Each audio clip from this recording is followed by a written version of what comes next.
New sound voice கேள்வி 1. அஸ்ஸலாமு அலைக்கும் என்று நாம் ஏன் சொல்கிறோம்? நியூ சவுண்ட் வாய்ஸ் கேள்வி 2. அஸ்ஸலாமு அலைக்கும் என்றால் சாந்தியும் சமாதானமும் என்று பொருள் கூறுகிறாய். இது மேலை நாட்டு கலாச்சாரத்தில் கூறப்படும் குட் மார்னிங் அல்லது சாதாரண வணக்கம் போன்ற ஒரு வாழ்த்து முறைதானா? அப்படி இது ஒரு வாழ்த்து எனில் நான் ஒருவரை சந்திக்கும் போது 1. என்னை சுற்றியுள்ள அல்லது நான் சந்திக்கக்கூடிய நபர்களை நான் வாழ்த்துகிறேன் என்று அர்த்தமா? 2. அல்லது என்னுடைய சாந்தியும் சமாதானமும் எதிரில் இருக்கும் நபருக்கு கிடைக்கட்டும் என்று வாழ்த்துகிறேனா?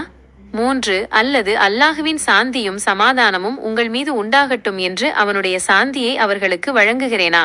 சுருக்கமாகச் சொன்னால், ஒருவர் மற்றவரை சந்திக்கும் போது கூறும் இந்த அஸ்ஸலாமு அலைக்கும் என்ற வாழ்த்து வாழ்த்துபவரின் சாந்தியை குறிக்கிறதா அல்லது இறைவனின் சாந்தியை குறிக்கிறதா? கேள்வி புரிந்ததா? நியூ சவுண்ட் வாய்ஸ் உங்கள் கேள்விக்கான பதில் 2. உங்கள் கேள்வி மிக தெளிவானது மற்றும் ஆழமானது. இதற்கான நேரடியான பதில், இது இறைவனின் அல்லாவின் சாந்தியையும் சமாதானத்தையும் குறிக்கிறது, வாழ்த்துபவரின் சொந்த சாந்தியை அல்ல. உங்கள் புரிதலை இன்னும் எளிமையாக்க நீங்கள் கேட்ட கேள்விகளை 3 பகுதிகளாக பிரித்து பார்ப்போம். 1. இது வணக்கம் அல்லது குட் மார்னிங் போன்ற சாதாரண வாழ்த்து முறைதானா? மேலோட்டமாக பார்த்தால் இது ஒரு வாழ்த்து முறைதான் என்றாலும் ஆன்மீக ரீதியாகவும் தத்துவ ரீதியாகவும் இது குட் மார்னிங் அல்லது வணக்கம் போன்ற வார்த்தைகளிலிருந்து முற்றிலும் மாறுபட்டது. குட் மார்னிங் காலை வணக்கம் என்பது இந்த காலை பொழுது உங்களுக்கு நல்லதாக அமையட்டும் என்ற ஒரு மனிதனின் விருப்பத்தை மட்டுமே குறிக்கிறது. அஸ்ஸலாமு அலைக்கும் என்பது வெறும் சமூக நலம் விசாரிப்பு மட்டுமல்ல, அது ஒரு பிரார்த்தனை, துஆ ஆகும். 2. இதில் கூறப்படும் சாந்தி யாருடையது? மனிதனுடையதா? இறைவனுடையதா? இஸ்லாமிய நம்பிக்கையின்படி அஸ்ஸலாம் peace, the source of peace என்பது இறைவனின் அல்லாவின் 99 திருநாமங்களில் ஒன்றாகும். அதாவது முழுமையான சாந்தியும் சமாதானமும் அளிப்பவன் இறைவன் மட்டுமே என்று பொருள். எனவே நீங்கள் ஒருவரிடம் அஸ்ஸலாமு அலைக்கும் என்று கூறும்போது அதற்கு பின்னால் உள்ள முழுமையான அர்த்தம் இறைவனுடைய அல்லாவின் சாந்தியும் சமாதானமும் உங்கள் மீது உண்டாகட்டும். அங்கு வாழ்த்துபவர் தனது சொந்த அமைதியையோ சாந்தியையோ எதிரில் இருப்பவருக்கு வழங்குவதில்லை. மாறாக சாந்தியின் இருப்பிடமான இறைவனிடம் எதிரில் இருக்கும் நபருக்காக பிரார்த்தனை செய்கிறார். 3. சுருக்கமான விளக்கம். நான் யாரை வாழ்த்துகிறேன்? நீங்கள் சந்திக்கும் நபரை வாழ்த்துகிறீர்கள். எதன் மூலம் வாழ்த்துகிறீர்கள்? இறைவனின் சாந்தியை கொண்டு வாழ்த்துகிறீர்கள். சுருக்கமாகச் சொன்னால், அஸ்ஸலாமு அலைக்கும் என்று கூறும்போது நீங்கள் ஒரு மனிதருக்கு இறைவனின் பாதுகாப்பும் அமைதியும் அருளும் கிடைக்கட்டும் என்று வாழ்த்தும் ஒரு தூதராகவும் அவருக்காக பிரார்த்தனை செய்யும் ஒரு நலவிரும்பியாகவும் மாறுகிறீர்கள். சவுண்ட் வாய்ஸ் கேள்வி 3. நீ சொல்வது அல்லாஹுவின் துஆதான், அல்லாஹுவின் சாந்தி சமாதானம் தான் என்றால் அந்த எதிரில் நிற்கக்கூடிய நண்பரோ அல்லது அருகாமையில் இருக்கக்கூடியவர்களிடம் அருகில் இருப்பவர்கள் நாம் துஆ செய்கிறோம் அவருக்காக, அவ்வளவுதானா? அதோடு என் கடமை முடிந்துவிட்டதா? ஏனென்றால் என்னுடைய சாந்தி சமாதானம் அவருக்கு தேவையில்லை. ஏனென்றால் நான் எப்படி வேண்டுமானாலும் அவரை பகமை பாராட்டிக் கொள்ளலாம். அதாவது அவருக்கு வெறுப்பேத்தக்கூடிய செயலும் செய்யலாம். அஸ்ஸலாமு அலைக்கும் சொல்லிவிட்டு அவருக்கு என்ன வேண்டுமானாலும் நாம் வெறுப்பை ஏத்தலாம். என்னுடைய சாந்தியும் சமாதானமும் அவருக்கு தேவையில்லை, அப்படி எடுத்துக்கொள்ளலாமா? ஏனென்றால் நீ சொன்னது அப்படித்தான் இருக்கிறது. அது அல்லாஹ்ர சாந்தி சமாதானம், அதைத்தான் வழங்குகிறேன் என்றால். அது மட்டுமல்லங்க, அதுல இன்னொரு கேள்வியும் உண்டு. அல்லாஹ்ர சாந்தி சமாதானத்தை தானே நாம் வழங்குகிறோம். அப்படி இருக்கும் பொழுது நாம் நம்முடைய சாந்தி சமாதானம் அவங்களுக்கு வழங்க வேண்டியதில்லை. நாம் அவர்களுக்கு பகைமையோடும் வெறுப்புடனும் நடந்து கொள்ளலாம், அப்படியா? வெறுமனே வணக்கம், வாங்க உட்காருங்க என்று அந்த நேரத்தில் சொல்வது போல் அந்த நேரத்தில் பார்த்தவுடன் ஒரு புன்னகையோடு சிரிப்போடு அஸ்ஸலாமு அலைக்கும் என்று சொன்னதோடு நம் கடமை முடிந்துவிட்டது. மீண்டும் நம்மிடமிருந்து அவருக்கு எந்த சாந்தி சமாதானம் வேண்டுமோ அதை வழங்க வேண்டியதில்லை.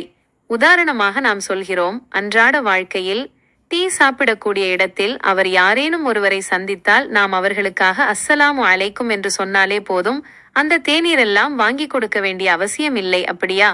அவர்களுக்கு அந்த நேரத்தில் நாம் என்ன சமாதானமும் சாந்தியும் வழங்க முடியுதோ அதை வழங்கினால்தான் நாம் அல்லாஹுவுக்காக, அவனுக்காக, எதிரில் இருக்கக்கூடியவர்களுக்காக அல்லாஹ்விடம் நாம் பிரார்த்தனை செய்கிறோம் என்று அர்த்தமாகும். புரிந்ததா?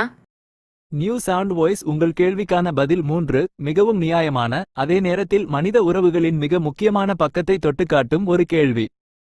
நேரடியாகவும் தெளிவாகவும் சொல்கிறேன், நிச்சயமாக அப்படி எடுத்துக்கொள்ளக்கூடாது.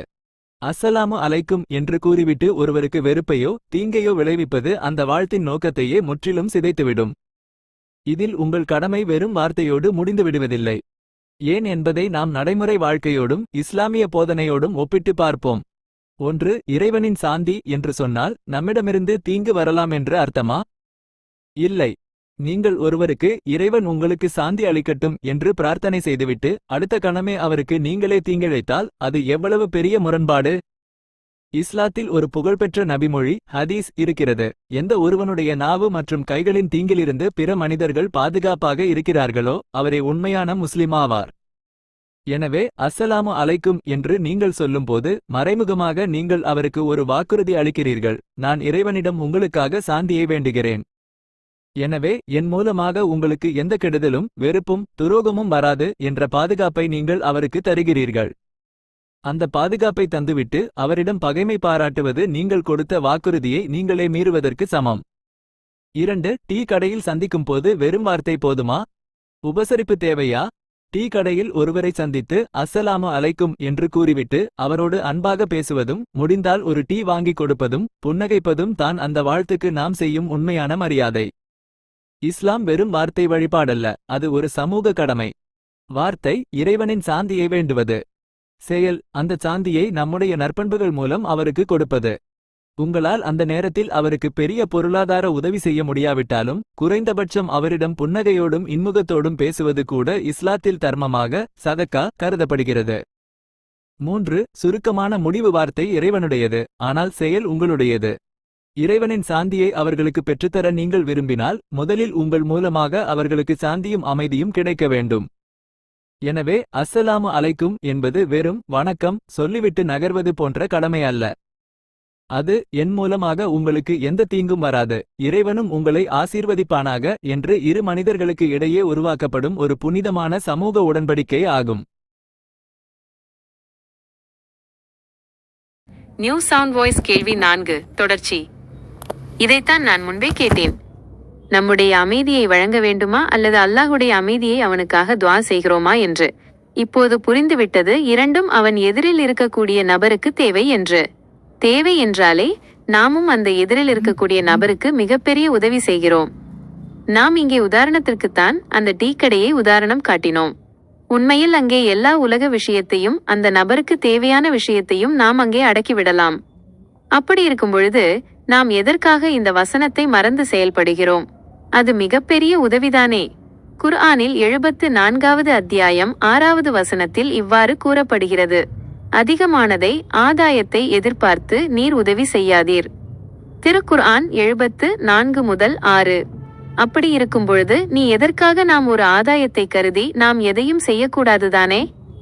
ஆனால் அஸ்ஸலாமு அலைக்கும் என்பது நன்மை அதிகமாகவும் எதிரில் இருக்கக்கூடிய நபருக்கு வஅலைக்கும் அஸ்ஸலாம் என்று சொல்லக்கூடிய அவருக்கு நன்மை குறைவாகவும் சொல்லி வைத்திருக்கிறார்கள். இப்பொழுது நாம் தொடர்ந்து வஅலைக்கும் அஸ்ஸலாம் என்றால் என்ன என்பதை பார்க்கலாமா?